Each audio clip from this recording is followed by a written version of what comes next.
বন্ধুরা, সুন্দর লম্বা ঘন কালো চুল কে না চায়? বাড়িতে বসে এই রেমেডি করে তোমাদের চুলটা এতটা পরিমাণে লম্বা ঘন কালো হবে না, তোমরাও কিন্তু নিজেরা অবাক হয়ে যাবে। চুল ওঠার সমস্যা দূর করে নতুন চুলও কিন্তু গজাতে খুব পরিমাণে সাহায্য করবে। তো বন্ধুরা, এটা হচ্ছে পেয়ারা পাতা। পেয়ারা পাতা রসের সাথে বা পেয়ারা পাতার সাথে তোমরা কি মিশিয়ে ব্যবহার করলে তোমাদের চুলের গোড়া মজবুত হবে, চুলটা লম্বা করবে, ঘন করতে খুব পরিমাণে সাহায্য করবে। আর বন্ধুরা, দেখবে চুলটা কিন্তু সিল্কি শাইনিংও হবে। তো সবার প্রথমে পেয়ারা পাতাগুলোকে এইভাবে ভালো করে ধুয়ে নেবে। তোমরা কিন্তু এখানে নরম নরম যে পেয়ারা পাতাগুলো হয় সেগুলো নেবে। আর দিলাম বন্ধুরা এখানে নিম পাতা। তো নিম পাতা কিন্তু ব্যবহারে আমাদের মাথার মধ্যে যে খুশকি থাকে না, উকুনো থাকলে সেটাও কিন্তু দূর করতে সাহায্য করবে এই নিম পাতা। আর দিলাম বন্ধুরা এখানে পেঁয়াজ। তো তোমরা তো সবাই জানো পেঁয়াজের রস বা পেঁয়াজ ব্যবহার করে যেমন আমাদের চুল ওঠার সমস্যাকে দূর করবে, তেমনই কিন্তু চুলটা সিল্কি শাইনিং হবে, নতুন চুলও কিন্তু গজাতে খুব পরিমাণে সাহায্য করবে। এরপর বন্ধুরা, তোমরা চাইলে এটাকে মিক্সার গ্রাইন্ডারে পেস্ট করে নিতে পারো, তা না হলে তোমরা চাইলে শিলনোড়াতেও তোমরা এটাকে বেটে নিতে বা পেস্ট করে নিয়ে এর রসটা তোমরা বের করে নেবে। আর এটা হচ্ছে অ্যালোভেরা। তো আমি এখান থেকে অ্যালোভেরা জেলটা বের করে নিয়েছি, তোমাদের দেখাচ্ছি।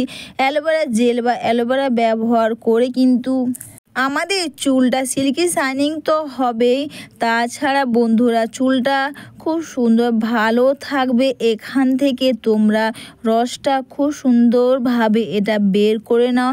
আর তাছাড়া বন্ধুরা পেয়ারা পাতা ব্যবহার করে যেমন আমাদের চুলের গোড়া মজবুত হবে, তেমন কিন্তু চুলটাকে লম্বা করতে খুব পরিমাণে সাহায্য করবে এই পেয়ারা পাতা রস। আর তোমরা কিন্তু এখানে নরম যে পেয়ারা পাতা হয় সেগুলোই তোমরা নেবে।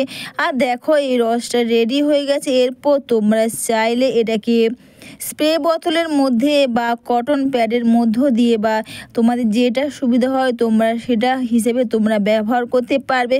তোমরা চাইলে বন্ধুরা শ্যাম্পু করার সময় তোমরা বা এর সাথে তোমরা শ্যাম্পু পাতা মিশিয়েও তোমরা ব্যবহার করতে পারবে। যাদের কাছে টাইম কম বা যারা তাড়াতাড়ি বা যারা মেখে বেশিক্ষণ রাখতে পারবে না, তোমরা চাইলে এখানে শ্যাম্পু পাতার সাথে বা শ্যাম্পু করার আগে এই রেমেডি করে এর সাথে শ্যাম্পু মিশিয়ে তোমরা এটা ব্যবহার করো। তাছাড়া বন্ধুরা, তোমরা চাইলে শ্যাম্পু পাতা না দিয়ে যদি বেশিক্ষণ রাখতে যাও আরও ভালো কাজ দেবে, তখন তোমরা স্প্রে বোতলের মধ্যে ভরে বা বন্ধুরা কটন প্যাডের মধ্যে দিয়ে তোমরা এটাকে ব্যবহার করো। বন্ধুরা খুব ভালো কাজ দেবে। এরপর বন্ধুরা আমি এখানে স্প্রে বোতলের মধ্যে ভরে নিলাম, যাতে এটা আমাদের ব্যবহার করতে খুব সুবিধে হবে। বন্ধুরা তোমরা অনেক কিছুই ব্যবহার করেছো বাড়িতে বসেই, তোমরা এই পেয়ারা পাতার সাথে তোমরা নিম পাতা আর তোমরা এখানে পেঁয়াজের রস এইভাবে বের করে নিয়ে তোমরা লাগালে তোমাদের চুলের গোড়া মজবুত থেকে নতুন চুলও কিন্তু গজাতে খুব পরিমাণে সাহায্য করবে। তাছাড়া মাথার মধ্যে যখন খুশকি হয় না, এতে দেখবে আমাদের হেয়ার ফল হয়, খুশকির সমস্যাও কিন্তু দূর করতে খুব পরিমাণে সাহায্য করবে। এরপর তোমরা স্প্রে বোতলের মধ্যে এভাবে লাগিয়ে নাও প্রতিটি চুলের গোড়াতে তোমরা খুব সুন্দর করে এটা লাগিয়ে নিয়ে দুটো হাতের সাহায্যে খুব সুন্দর করে তোমরা হেয়ারটাকে মাসাজ করে নাও। এই রেমেডি করে যেমন চুলটা লম্বা ঘন কালো করতে সাহায্য করবে, তেমনই কিন্তু বন্ধুরা নতুন চুলও গজাতে ও চুলটা সিল্কি শাইনিং বা মাথার মধ্যে খুশকি উকুনও কিন্তু দূর করতে খুব পরিমাণে সাহায্য করবে।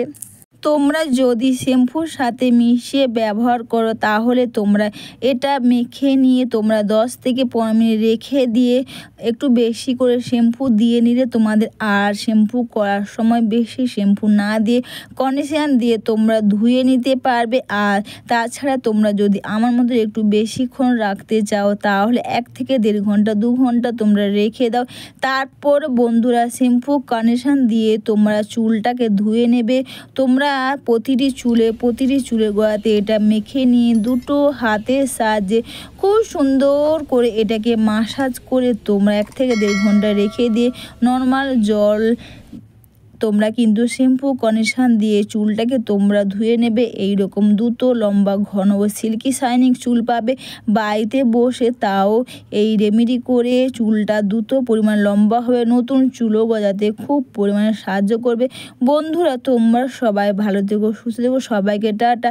আবারও একটা সম্পূর্ণ নতুন ভিডিও তোমাদের সাথে শেয়ার করব। তোমরা সবাই খুব ভালো থেকো।